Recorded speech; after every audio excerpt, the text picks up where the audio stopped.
Hey, Tom Beal here with a quick message for my Facebook friends. So thank you for listening. Hopefully the wind is being blocked by my back. It's quite windy out here today.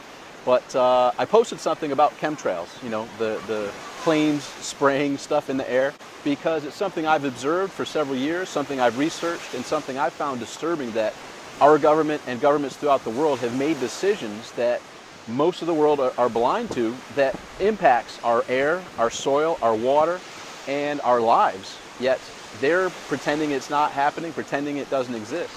But I've done the research. It is something that's going to be exposed to the masses eventually, and when it does, there's going to be massive uproar about how could someone do this, how could a government do this, who made this decision, who financed this, who profited from it, etc. But I opened that door, which I have many times on Facebook throughout the years, to expose it and have some curiosity opened up.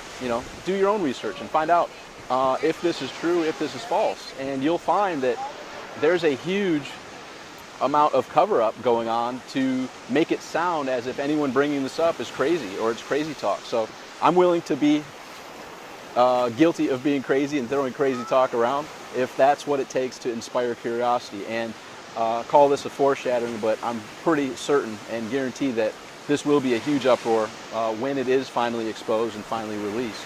So that being said, the question always arises, well, what can I do? Well, you can do your research. In this particular thread, there was a post of someone who was in the Navy, military, Air Force, who actually stumbled across this, and she gave some examples of what can be done. Do some snow samples, do some water samples, and follow where she directs you to go to find out for yourself. But then there's also a video up above that goes into asking, what are they spraying and why?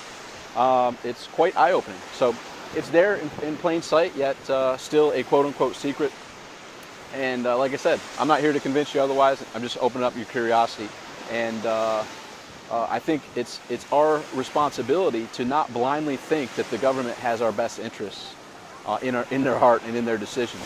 Edward Snowden is an example, and everyone's like, well, hey, how come people aren't talking about it if it's true? Well, look what happened to Snowden, who, in my opinion, someone who served in the military, he took a chance, risked his career, risked his life by sharing, like, look, this is too much for me to keep on doing my job, knowing that this is occurring, and the people don't know about it. So he stood up, and look what happened to him. He had to beg a country to take him, because the U.S. is threatening, treason and other things, which treason has the death.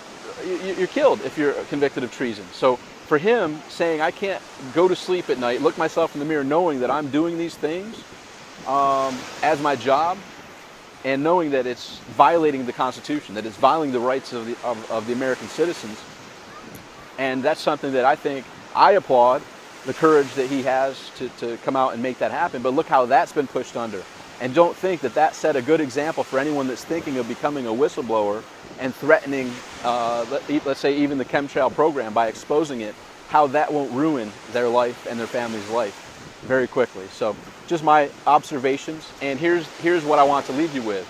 I live a life full of joy, adventure, and passion.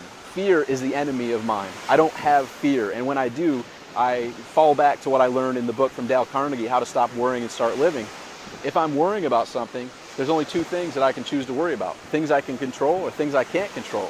So I ask myself, is this something I can control? If so, what can I do to control it? If it's not, I don't lose sleep, time, or energy over it, because I can't control it. Look, I'm not thinking that me and or you and I together can make immediate changes. However, we can open up that curiosity, open up some discussions and some research to where we can find points of action. It all goes back to us electing the proper people that are upholding the Constitution, upholding the rights that this country was founded on. And right now, my opinion is the Constitution is null and void. We don't have the rights that the Constitution says. At any point, you, myself, or anyone, as an American citizen, can be detained without the right to attorney, without the right to a speedy trial, indefinitely, can be tortured, can be killed. That isn't what America was founded on. It's a different world, ladies and gentlemen, and I'm just here to expose it. I'm the one not to hold my tongue if I have something I want to talk about, something I witness next to me, someone doing something inappropriately. I will make them know that I know that that's inappropriate. And I ask that of my friends. If you see me doing stuff that's inappropriate, let me know. That being said, I am going to live my life full of joy, adventure, passion. I'm going to go make today great, and I encourage you to make today great.